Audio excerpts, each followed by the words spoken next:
Bonjour à tous et bienvenue sur ce nouvel épisode de Level Up. Épisode un petit peu spécial parce que pour une fois, je ne suis pas assise sur mon pouf pieds nus, quoique je suis pieds nus aujourd'hui, mais dans le studio de Physio Academy. Je viens de passer 2 jours à enregistrer avec May de Rehabio sa future formation qui va sortir dans quelques mois en version e-learning. Et aujourd'hui, donc, je suis accompagnée de mon acolyte habituel Thomas Tapti, mon coach, préparateur physique, et du coup de May, spécialiste de la thérapie par le mouvement pour cet épisode. Donc je vais tout d'abord laisser May se présenter. Oui, alors Méline Dauvan, je suis en fait thérapeute du sport du Canada.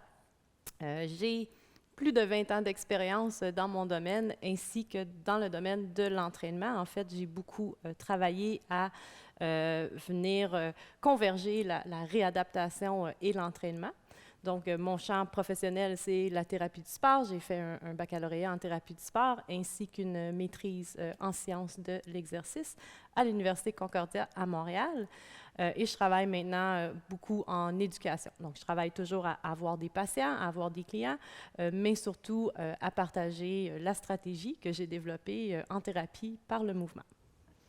Et on est hyper chanceux de pouvoir aujourd'hui enregistrer ce podcast avec May. On va traiter, on a déjà traité dans nos anciens épisodes de la gestion de la blessure. D'ailleurs, vous avez adoré cet épisode. Et aujourd'hui, on va essayer de prendre l'angle, de traiter le sujet de la blessure sous un angle un petit peu différent. On est habitué à se pencher sur la question de la blessure en tant qu'athlète non professionnel après coup, c'est-à-dire une fois qu'on a mal. Mais pourquoi pas prendre le sujet à l'envers et essayer de, au maximum, prévenir cette blessure, ne pas attendre qu'elle arrive pour mettre en place des schémas, pour essayer de trouver des solutions, détecter des éventuels déséquilibres, des éventuels terrains à la blessure pour l'éviter au maximum et pas éviter les longues périodes d'arrêt ou toutes les réhabilitations qui sont nécessaires.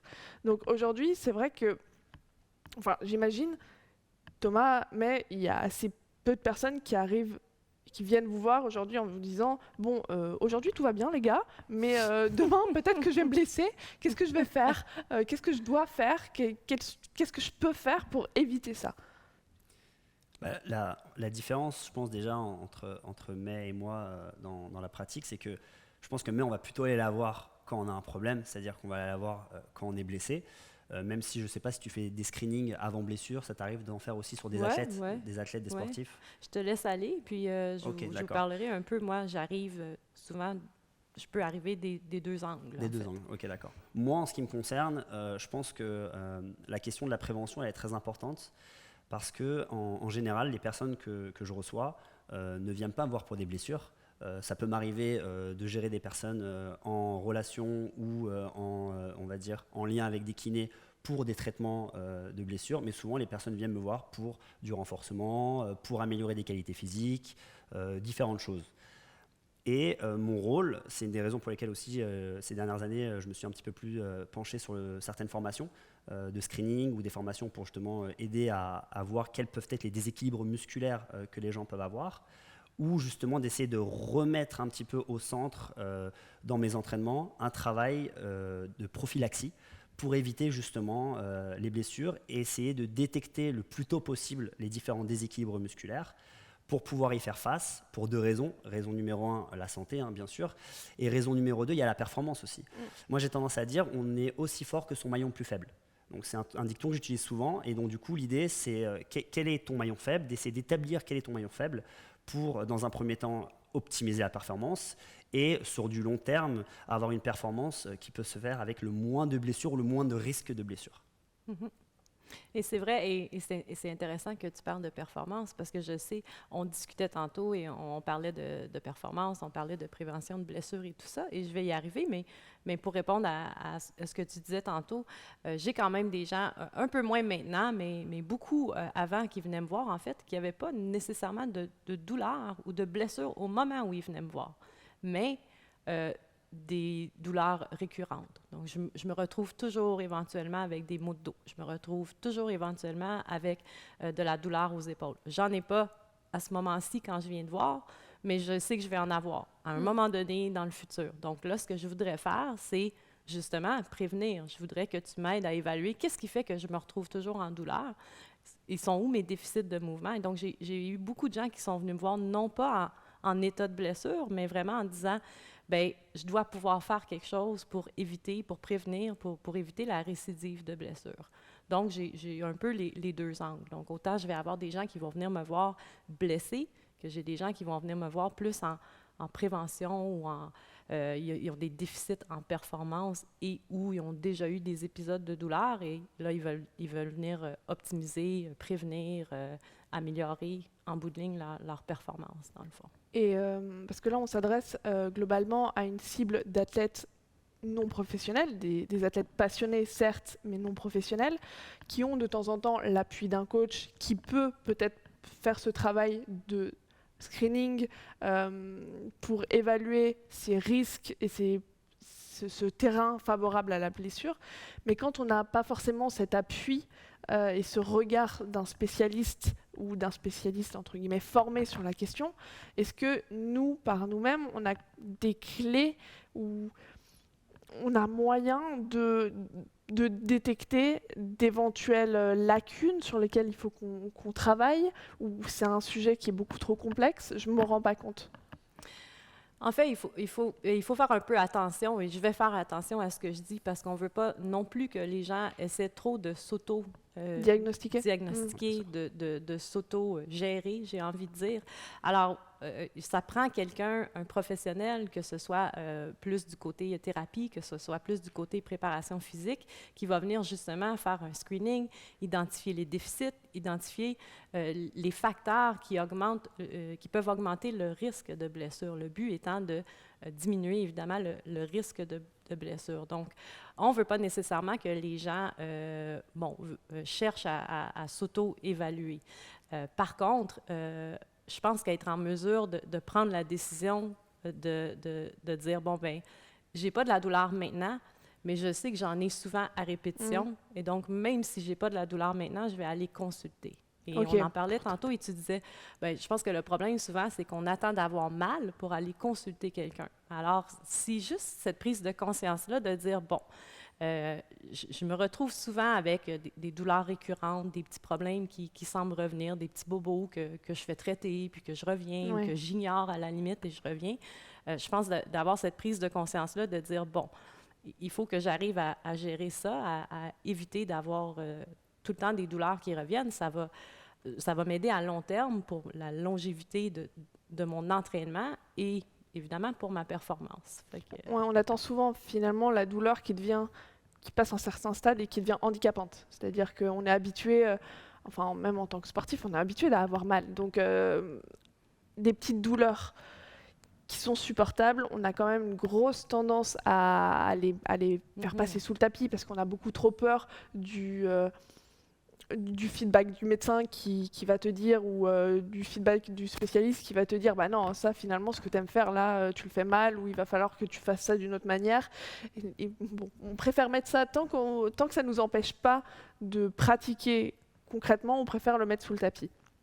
Donc la première étape, ça serait déjà peut-être d'arrêter de mettre cette petite douleur chronique sous le tapis, parce que a priori, la douleur, c'est un signal qui n'est pas anodin. Donc même si ténue soit-elle, il faut la traiter le plus rapidement possible. Je pense qu'on a tranquillement cette mentalité-là qui s'installe aussi. Et pas juste, tu parles d'athlètes non professionnels, mais très passionnés. On a cette mentalité-là qui s'installe pas juste au niveau des athlètes professionnels, pas juste au niveau des athlètes élites, mais même au niveau des gens passionnés de l'entraînement. Cette mentalité que c'est normal d'avoir de la douleur. Exemple, c'est normal que j'ai de la douleur aux épaules, je les utilise beaucoup. Non, c'est pas vraiment normal d'avoir de la douleur. Donc, cette prise de conscience-là aussi, je pense qu'elle est importante et d'essayer de changer cette mentalité-là que les gens ont comme adopté maintenant, de penser que c'est normal d'avoir la douleur et je peux justement balayer ça sous le tapis. Je ne sais pas si tu en vois beaucoup, toi aussi. Si, justement, ce que je voulais dire et rebondir là-dessus, c'est que pour moi, il y a deux problèmes majeurs au niveau de la douleur. C'est que déjà, en fait, tu parlais du signal de la douleur. La problématique avec la douleur aussi, c'est que comme tout, on s'adapte. Donc ça veut dire qu'en fait, au début, tu as très très mal, mais au fur et à mesure, ton seuil de la douleur, en fait, il est repoussé. Donc finalement, pour la même douleur, tu as de moins en moins mal ou de moins en moins de gêne. Ça, c'est la première chose. Et donc du coup, ça ne veut pas dire que c'est en train de se réparer. Ça veut dire que probablement que dans plusieurs mois, plusieurs années, des fois, ça peut mettre du temps, parce que des fois, il y a toujours des gens qui te disent « moi, j'ai mal, je me suis entraîné pendant 20 ans, j'ai jamais eu de problème ». Peut-être. Après, tout le monde est différent. Faut faire attention. Et après, l'autre problématique aussi, c'est que le corps, il est très bien fait pour compenser. Et ce système de compensation, en fait, ça veut dire qu'à un moment donné, en fait, sur certains mouvements, le corps, qu'est-ce qu'il va faire? Comme il a mal, il va dire quoi? Il va dire, dans ce sens-là, je ne peux pas le faire, ça me fait un peu mal. Donc, il va compenser. Mais la compensation, c'est un schéma que le corps va trouver pour réussir à faire le mouvement, mais est-ce qu'il le fait bien, le mouvement? Ça, c'est la question qu'il faut se poser. Et souvent, le cas est que, je pense que mais elle l'a vu dans sa pratique, moi je le vois aussi avec des athlètes, cette compensation amène d'autres problématiques. Et finalement, on fait que reculer pour mieux sauter. Ouais, après c'est un cercle vicieux. C'est un cercle vicieux en fait après. Le corps trouvera toujours une façon. Donc c'est pour ça que effectivement que voir un spécialiste, c'est important. Je voulais rebondir sur ce que disait May aussi, c'est pas normal d'avoir mal. C'est-à-dire qu'en fait, on normalise dans le sport parce que souvent on dit oui, mais t'as fait une séance, c'est normal, t'as un peu mal. Mais c'est quoi? C'est des courbatures que j'ai? Ou non, c'est quelque chose de chronique qui me lance. Alors, il y a différents types de douleurs, mais en général, tu sais quand même faire la différence que si tu prends une haltère et que tu fais un développé et qu'à chaque fois ça te fait mal à l'épaule, je peux t'assurer que c'est pas musculaire. Il doit y avoir d'autres choses à l'intérieur qui doivent poser des problèmes, tu vois. Donc ça, faut vraiment y prêter attention. Surtout que de la répétition et du volume sur de la mauvaise fonctionnalité ou du mouvement, c'est pire. C'est-à-dire que c'est pire. Et c'est possible que tu aies un peu moins mal parce que tes muscles se renforcent, mais ça ne veut pas dire que l'intégrité à l'intérieur de ta capsule articulaire ou même de différentes choses va mieux. Ok, très clair. Je sais pas si... Je pense que l'autre chose qu'il faut faire, si on est sur la pensée de mieux équiper les gens à prendre des décisions face à la prévention ou à identifier des facteurs pour eux qui peuvent identifier et gérer par rapport à la prévention, c'est conscientiser les gens qu'il ne faut pas sauter des étapes. Et donc, il y a des éléments fondamentaux qui sont importants parce que souvent, je pense que les gens arrivent dans l'entraînement et veulent sauter des étapes. Donc, ils veulent tout de suite, ils sont passionnés, ils veulent tout de suite aller rapidement. Et il y a énormément de bases fondamentales qu'ils n'ont pas acquis. Et là, ils sont en train d'essayer et ils réussissent parfois à bâtir de la performance sur ces bases-là. En fait, c'est pas que c'est pas impossible. Parce que les gens disent, mais j'ai réussi. Mais c'est pas ça que je te dis. C'est que les fondations, elle parle de ce thème de fondation, moi j'aime bien, ça prend du temps en fait. Oui, complètement. Je souriais pendant que May parlait, parce que c'est typiquement le corps de ce que Thomas prône et sur sa vision de l'entraînement, comment il construit tous ses entraînements pour ses athlètes. Et même quand moi, je suis arrivée chez lui il y a 2 ans et qui m'a pris en coaching, il m'a dit « Cocotte, tu vas passer par tant de mois et ça va être des fondations. » Combien on a fait 6 mois? Je sais pas, au début tu m'as dit 3 et tu as fait bon, on va rajouter. On va rajouter. C'est pour ça que je l'aime, Thomas. C'est pour ça que moi et Thomas, on connecte. On connecte bien sur ça. Et aussi, le problème, c'est que je pense que là, on parlait de gens un peu lambda. Et pour moi, c'est encore plus important pour les gens lambda que les sportifs pour 2 raisons. En fait, les sportifs de haut niveau, ils ont la chance de temps en temps, ils prennent le choix de sauter des étapes parce qu'ils ont des échéances à court terme qui font que, bon, j'ai un peu mal là, mais vas-y, c'est pas grave, j'y vais. Bon, après, c'est leur métier, donc du coup, le risque, le seuil risque-récompense, il n'est pas le même. Et en plus, ils sont encadrés, ils sont entourés, c'est-à-dire qu'ils ont un staff autour qui est encadré, qui est entouré, ça, il faut en avoir conscience. Maintenant, aujourd'hui, ce qui est la problématique numéro 1, c'est les pseudo-amateurs. C'est-à-dire qu'en fait, les gens ou les pseudo-sportifs qui n'ont pas tout ce staff et tout cet encadrement, mais qui s'entraînent, je le vois, des fois même plus que certains sportifs de haut niveau, et qui ne prennent pas conscience que justement, eux, ils n'ont pas d'échéance. Donc, prends le temps. Ou alors, ils se mettent des échéances, mais c'est... Enfin, encore une fois, on n'est pas... Ouais, on n'est pas dans du... ou c'est du calendrier, mais qui reste, entre guillemets, du loisir. C'est-à-dire qu'aujourd'hui, on est face à quand même, mais c'est très bien, à une montée de sport loisir performance, Ouais. mais du coup non encadré. Enfin, non encadré comme les sportifs de haut niveau peuvent l'être. Ou encadré, mais peut-être pas de façon Optimale. Optimale. Ouais, c'est ça. Dans un contexte de cours de groupe, dans un contexte de trucs comme ça. Et donc toi, dans tes fondations, quand tu parles des fondations que tu mets en place et du coup, qui jouent peut-être un petit peu le rôle de prévention finalement de la blessure quand tu Bien sûr. reçois un athlète, quel est l'accent fondamental pour toi? Alors pour moi, l'accent fondamental, comme l'a dit May, il y a toujours une part d'individualisation. C'est-à-dire qu'il y a toujours une part, surtout sur certains mouvements, d'où l'importance d'un screening, Oui. d'individualiser des problèmes.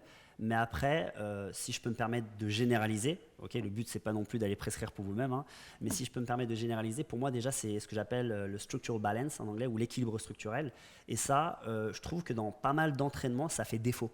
C'est-à-dire qu'on est là, on fait les gros mouvements polyarticulaires parce que pendant des années on t'a dit ça c'est fonctionnel, faire un squat lourd c'est fonctionnel, faire un overhead press ou un développé c'est fonctionnel. Ok, bon après ça se discute, peut-être ça fera le sujet d'un autre podcast ou d'une autre conversation, mais moi je dis ok d'accord, mais il est où par exemple ton travail unilatéral? Par exemple je vois qu'en travail unilatéral, il y a vraiment, ça pêche, sauf que est-ce que c'est pas un peu plus fonctionnel l'unilatéralité que la bilatéralité? Après, c'est une question, il y a des gens qui vont dire non, ça sert à rien, parce que j'ai déjà eu des gens qui me disent faire des fentes, faire des lunges, ça sert à rien, le mieux c'est squat. Ok, peut-être, d'accord. Après, j'ai pu résoudre pas mal de problèmes en faisant des fentes chez pas mal de personnes, justement en équilibre structurel. Et après. Quand tu parles d'équilibre structurel, c'est par exemple typiquement un côté plus fort qu'un autre? Alors par exemple, de la force de poussée plus forte que de la force de tirage, Ok, par très exemple, à savoir qu'il y a des ratios, mais le but, il y a des ratios, mais il y a aussi des personnes qui peuvent vivre très bien en bonne santé sans respecter ces ratios. Ça, faut le savoir, il n'y a pas de c'est vrai pour tout le monde, ça dépend. Ouais. Mais on aime bien utiliser le même temps. Moi, mes élèves, ça les rend fous quand je leur dis ça. La réponse, c'est ça dépend. Ça dépend. donc, du coup, ça, faut le savoir. Mais dans les grandes lignes, c'est déjà, moi, si je peux me permettre, le passif que j'ai, que ce soit en gymnastique ou même en faisant un petit peu de bodybuilding, m'a beaucoup aidé à comprendre certaines choses sur la fonctionnalité du corps et l'importance de l'équilibre musculaire, en fait. Donc, moi, s'il y a plus ou moins 10-15% de déséquilibre entre la gauche et la droite, ça ne me dérange pas, c'est pas un problème. Mais quand je commence à voir que, par exemple, sur une fente, la personne est capable de faire 3 reps à 60 kg d'un côté, mais l'autre côté, elle en fait 10 à 60 aussi, je me dis waouh. Forcément sur son squat, ça a un impact. C'est obligatoire. Je veux dire, pas besoin d'avoir fait maths sup, maths spé ou des études. Il va forcément y avoir un impact, tu vois. Donc, et très vite, tu t'en rends compte. Donc déjà, c'est peut-être, c'est d'essayer d'avoir des équilibres dans tes entraînements. Et après, il y a aussi une autre problématique. On parle souvent d'amplitude de mouvement, mais il faut savoir que ton amplitude de mouvement, l'objectif. Alors, ça va dépendre aussi des sports et de tes spécialités, mais l'objectif, idéalement, on va dire, c'est d'avoir une force dans une bonne amplitude de mouvement. Si tu as une très grosse force dans une amplitude de mouvement, mais le reste, il y a un manque de force, probablement que sur certains mouvements, ça va créer des déficits et des déséquilibres. Donc ça, il faut en avoir conscience aussi. Donc, ce qu'on appelle le range of motion, tu vois. Donc voilà, après, il y a d'autres choses. Le travail sur 3 plans. Donc c'est un truc qu'on oublie énormément, mais à un moment donné, en musculation classique, c'est du biplanaire. C'est-à-dire c'est-à-dire que si tu veux, dans le monde, là on bouge, on est en 3 dimensions. Ouais. D'accord, il y a des plans, plan sagittal, plan transversal, plan frontal. Ok. Donc voilà, tu as différents plans axes. Tu es en 3 dimensions, toi. Oui. D'accord, une feuille de papier, Je c'est crois. en 2 dimensions. Mais la plupart des mouvements basiques de musculation, c'est du 2 dimensions. Ok. Il n'y a pas d'axe qui s'effectue en 3 dimensions. Je vois ce que tu veux dire. Okay. Donc déjà, probablement que quand tu me parles de fonctionnalité d'un mouvement, mais que dans la vie de tous les jours, on est en 3 dimensions et que dans ton entraînement, tu fais que du 2D, je me dis, Ok, fonctionnel. prends-moi un exemple de mouvement que tu considères en 2D et un mouvement... Tout ce qui va être par exemple Russian twist à la landmine, tu vois, où tu vas commencer à faire du travail à la landmine en rotation et que tu vas commencer à twister tout ton corps. Tu peux changer de plan. Par exemple, le windmill, tu vois, le kettlebell windmill, tu as plusieurs plans dans lesquels tu vas interagir. Ok. 3D. Ça, c'est 3D. 3D, ça c'est 3D. Voilà. 3D, Et, excuse-moi, c'est 3D. et du coup, en 2 dimensions, à contrario... Squat, deadlift, push press, Très bien. 2 dimensions. Un seul plan. Et même haltérophilie qui paraît complexe, ça reste un mouvement en 2 dimensions principalement. Alors il y a un tout petit peu des fois de switch à certaines étapes sur du 3D, mais ça reste quand même majoritairement du 2 dimensions. Ok. Natation, par exemple, 3 dimensions. Tu as des éléments en 3 dimensions en natation quand tu bouges. Gymnastique, 3 dimensions. Tu vas faire un salto, un twist en même temps. Donc intégrer, pour toi, ça c'est une des clés, intégrer beaucoup plus de mouvements en 3 dimensions, ne pas se contenter que sur... Exactement, et de mouvements chargés en 3 dimensions aussi. Parce que souvent, on va faire des mouvements non chargés. Alors, mettez pas de charge lourde en 3 dimensions tout de suite, hein, attention. Hein. Mais y aller progressivement, toujours. Mais un autre truc, on parle de fonctionnalité, des carry, des déplacements avec charge. Dans la vie de tous les jours, tu prends une charge et tu te déplaces avec plus souvent que tu ne prends une charge et tu es statique avec. Complètement. Tu prends tes courses, tu te déplaces avec. Les carry, c'est...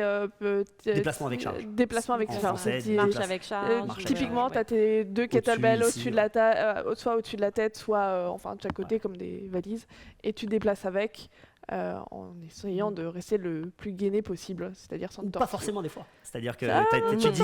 Non, mais gainé, mais tu dis des fois aussi, il faut être capable d'être gérer dans une mauvaise posture et de gérer, de passer dans une bonne posture aussi. Ça, c'est important. Sinon, si tu es toujours figé comme ça dans ta vie de tous les jours, c'est là où les mecs, moi j'ai des mecs qui font 300 kilos soulevés de terre et tout, ils se baissent pour ramasser un crayon. Et ils disent, mais je comprends pas, je suis fort. Bah ouais, mais peut-être que là, t'étais pas prêt. Je pense que ce qui est fondamental, comme Thomas l'a dit, ça peut... il y a plusieurs couches, premièrement, sur ce qui est fondamental. Et il va y avoir aussi un élément d'individualisation au fur et à mesure qu'on progresse avec nos clients, nos patients. Il y a des éléments aussi fondamentaux qui sont pour tous. Et sans aller dans la technique de ces éléments-là, les mouvements fondamentaux, entre autres, on parle d'avoir toute la mobilité dont on a besoin et ensuite avoir la capacité de contrôler cette mobilité-là. Et ça, c'est très, très, très fondamental, c'est très, très simple parce que ce que les gens manquent beaucoup en termes de fondamentaux, c'est le contrôle du corps. Alors, ils n'ont pas nécessairement de conscience et de contrôle de leur propre corps et pas nécessairement tous les éléments pour avoir cette conscience et ce contrôle-là. Et là, on leur donne une charge et on leur demande de faire un mouvement très, très spécifique avec une charge. Déjà là, on part sur une très mauvaise base.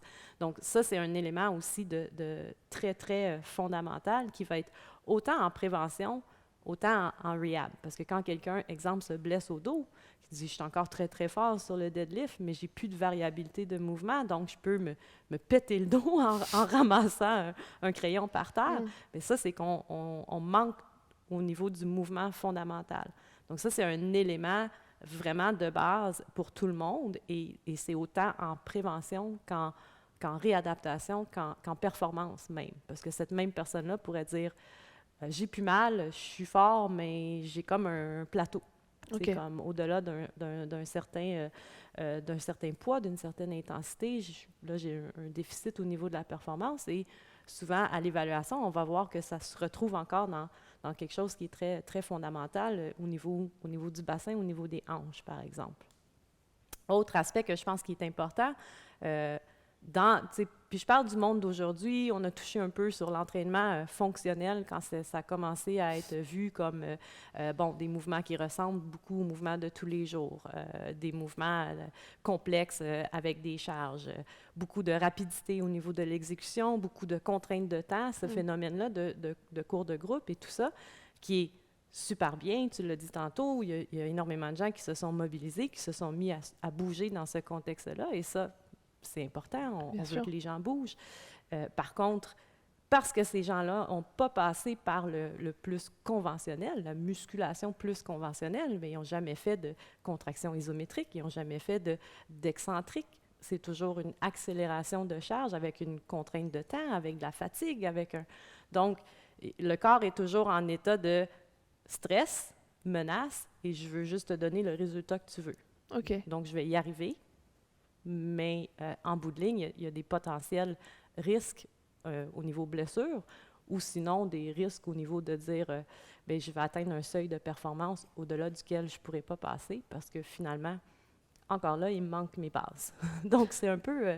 En fait, il n'y a juste pas de recette magique dans la prévention des blessures. C'est avoir des bases physiques suffisamment solides à l'activité, pour effectuer l'activité ou l'effort physique qu'on va demander.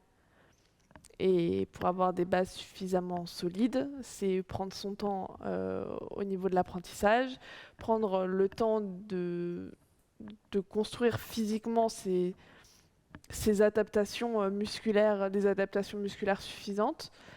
Et pour ça, est-ce que vous avez un conseil particulier à donner, à part faire appel à des professionnels idéalement, c'est pour ça, quand tu t'entraînes, c'est faire appel à des professionnels. Et il faut accepter, ça c'est un problématique aussi de notre société, parce qu'on est dans la consommation, il faut accepter que être suivi a un coût.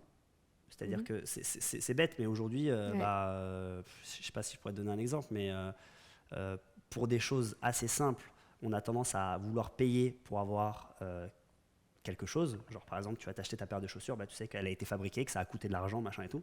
Mais en réalité, le travail d'un coach ou le travail même d'un thérapeute, ça a un coût. Et c'est vrai que je comprends la volonté des fois de vouloir réduire ce coût-là en se disant je vais faire du groupe. Mais du groupe, c'est bien, il faut, parce que comme a dit May, il faut que les gens bougent et c'est important que même la plupart des gens bougent. Mais de temps en temps, en fait, il faut peut-être accepter, même si c'est qu'une fois par mois, qu'une fois tous les 2 mois, tu vois, si tu te rends compte que tu pèches dans certaines activités ou que tu te rends compte que tu te rends compte à un moment donné que ça avance pas très bien ou que ton corps ne réagit pas comme tu veux, il faut être capable de pouvoir demander l'avis d'un expert et se rendre compte que à un moment donné, quand tu dois déboucher tes toilettes, t'appelles un plombier. Non mais c'est une réalité. Merci, je veux dire, Thomas. parce que t'as pas le choix, tu vois. Je veux dire, Non, mais mais ton évident. corps, en fait, c'est la même chose. C'est-à-dire que ton corps, le respect que tu dois avoir pour ton corps, effectivement, c'est la même chose.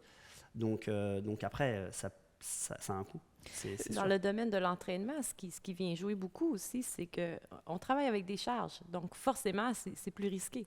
Bien sûr. Mais la réalité, c'est que si je me lance dans une activité qui implique l'entraînement ou qui est l'entraînement, donc soit que je veux m'entraîner, soit que je fais des cours de groupe et donc il y a des mouvements d'entraînement ou je veux me lancer dans le CrossFit qui a des mouvements d'entraînement, à la base, il faut que je sache m'entraîner. Si je veux jouer un sport qui est peut-être pas aussi populaire ici, mais si je veux jouer au hockey sur glace, il va forcément falloir que j'apprenne à patiner. Mais je suis complètement d'accord Parce que avec c'est toi. partie intégrale du sport. Mais c'est un truc, c'est vrai que ça me rend un peu folle, c'est-à-dire que il y a plein de sports, la natation, t'as appris à nager, quoi. Enfin, on te met dans un bassin, tu te dis pas, je vais prendre mon abonnement à la piscine, je vais me foutre dans l'eau et je vais savoir nager. Non, t'es gamin, t'apprends à nager. En fait, dans les sports là qu'on traite beaucoup, donc dans le milieu du fitness, tu prends ton abonnement à la salle et tu te dis que tu vas savoir t'entraîner. Bah non, en fait. Toi, tu as décidé que ton sport, c'était l'entraînement. Donc, tu dois apprendre à t'entraîner. Exactement. Et du coup, à partir du moment où tu as ta carte de membre, c'est bon, je peux y aller et je peux faire des trucs. En fait, non, c'est un petit peu différent. Et puis, il y a aussi des cibles différentes. C'est-à-dire que là, on s'adresse beaucoup à des personnes qui s'entraînent, qui ont des objectifs qui sont encore une fois non professionnels, mais qui ont des objectifs finalement quand même un petit peu de performance ou des objectifs un petit peu spécifiques. L'idée, c'est pas juste de bouger, un petit peu pour sa meilleure santé. Souvent, il y a un petit objectif derrière de perf.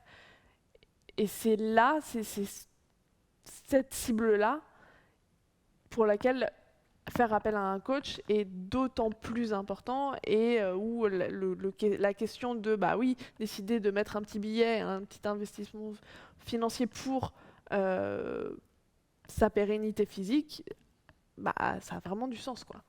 Absolument. Absolument.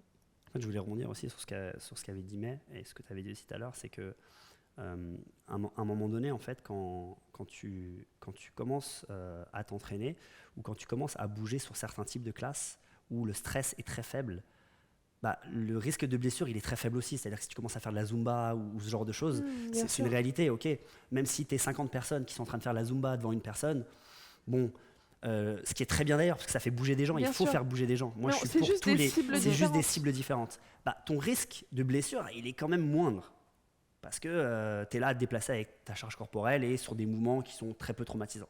Maintenant, quand tu fais la même chose avec, comme dit May, un manque de contrôle moteur, tu ajoutes de la vitesse sur un manque de contrôle moteur, et en plus on te demande de faire ça avec de la charge, rapidement, bah forcément que là, ton risque de blessure, tu vois, il augmente forcément, tu vois. Et ça, faut en avoir conscience. Après, je sais que la problématique aussi avec la performance ou la performance à des niveaux moindres, mais qui reste quand même, parce qu'on veut performer, mais c'est qui est de la aujourd'hui, performance, c'est de la relative. performance quand même, Oui. relativement. Exactement. C'est le problème de l'ego aussi, tu vois. Et Bien sûr. ça c'est quelque chose qu'il faut être capable de gérer aussi. Et d'ailleurs, bon, après sans faire d'amalgame, mais c'est vrai que souvent quand même, j'ai tendance à avoir un progrès plus, on va dire, lent et surtout, entre guillemets, intelligent chez un public féminin que chez un public masculin. Et ça, je le vois quand même souvent. Et alors, c'est pas tout le temps. Je suis pas en Bien train de te sûr. dire que les femmes n'ont pas d'ego. C'est pas ça que je te dis. Mais je pense qu'elles sont capables de voir à peu près où elles en sont et elles vont y aller progressivement. Et en y allant progressivement, bah forcément, elles vont diminuer le risque de blessure. On accepte plus Parce que le t'acceptes processus. le Le processus. C'est le processus en fait. Mhm. En fait, il faut accepter le processus et pas simplement voir qu'est-ce qu'il y a derrière, ok? Parce que le chemin est beaucoup plus important finalement que la destination. Donc ça, c'est quelque chose qu'il faut comprendre. Et c'est pas facile, c'est sûr, mais il faut l'intégrer. Et quand tu l'intègres, bah, tu es un peu plus alerte sur tes sensations internes de ah, comment je me sens. Ah non, il y a un truc, ça va pas. C'est pas que de ah, j'ai mis 35 kilos. Et la semaine prochaine, je vais mettre 40 kilos. Mhm. Tu vois. Mhm. Et ça, c'est notre rôle aussi en tant qu'enseignant, coach, ou même les thérapeutes qui le font, c'est de faire en sorte d'avoir une forme d'introspection pour savoir, lors de tes entraînements, si notamment tu n'as pas la possibilité d'avoir quelqu'un qui te coach ou les moyens de te faire coacher individuellement, une forme d'introspection en termes de comment ces mouvements ils sentent, comment j'ai la sensation sur ce truc, est-ce que je suis là en train d'essayer de faire le mouvement et de compenser, ou est-ce que correctement, face à une glace, je te dis par exemple, ça peut être je suis bien placé ou pas. Et moi j'ai plein de gens qui viennent me voir sur des mouvements de base où je les corrige, alors que ça fait 3, 4, 5, 6 ans qu'ils font ce mouvement-là, tu vois. Et ils me disent, putain, je le faisais mal en fait. Ah ouais, tu le faisais très très mal. Donc ça va que, voilà. Mais bien sûr, il y a un vrai travail à faire là-dessus. Ok. Bah, je pense qu'on a. Est-ce que vous avez d'autres choses à ajouter sur ce processus de préhab versus réhab pour éviter la blessure? Se Non, concentrer c'est bon, sur je crois. les fondations, Les fondations, franchement, faire fondations appel à des professionnels quand on a des objectifs. Des concrètes. objectifs concrets et qu'on Prendre rentre son un temps. petit peu dans la Oui. perf, accepter Oui. le process Ouais. et prendre son temps. Baby step. Prendre conscience, step. Prendre prendre conscience, ouais. tu sais, Prendre prendre la conscience, ouais. décision, en particulier si on a déjà eu de la douleur, Mm. des récidives de douleur, dire, bon, ben, au lieu d'attendre d'être en douleur et d'aller mettre un Band-Aid sur le bobo, Voilà. je vais aller plus en On met pas en sous le tapis. prévention. Voilà, exactement. Bon, Oui. bah, Et super. malgré le fait qu'on est dans une Proactif. ère de no pain, no gain, Mhm. le no pain, no gain, moi je dis no brain, no Ouais. gain, ok, j'utilise souvent ça, ok, donc pas de cerveau, pas de résultat, mais bon, c'est qu'il faut avoir conscience vraiment que c'est pas normal d'avoir mal. C'est-à-dire qu'à un moment donné, c'est pas normal. Je parle pas de courbature, hein, parce que moi j'ai des clients qui me disent ah j'ai mal et tout, bon, ça c'est des courbatures. Ouais. Mais bon, mais chroniquement, Oui. avoir Ouais. mal, c'est pas normal. Bon, désolé, pas de Ouais. recette magique, les Pas gars. de recette magique. Il va falloir passer Il par faut les aller bases. ailleurs pour acheter des recettes magiques. C'est pas chez nous. Merci beaucoup, Tom. Merci beaucoup, May. Merci. C'était une super opportunité. J'ai été contente Ouais. d'être ta géranium pendant 2 C'est jours ma de super tournage. modèle qu'elle Voilà. veut dire. Ah, merci, De faire tous merci, les mais mouvements. franchement, je voulais vraiment faire ce podcast, je suis vraiment très content. Merci. Et merci à Physio Academy de nous permettre de faire ça. Moi, c'est la première fois que je me suis fait maquiller. Expérience incroyable, j'ai adoré. T'es beau gosse. C'est vrai. Ouais. C'est les lumières. Ouais. Et non, dans un studio magnifique, vraiment, Ouais. c'est une belle expérience. Merci beaucoup. Et très très hâte de voir cette formation qui va sortir Ouais. et toutes les autres formations de Physio Academy. Merci beaucoup, à Merci. bientôt. Au revoir.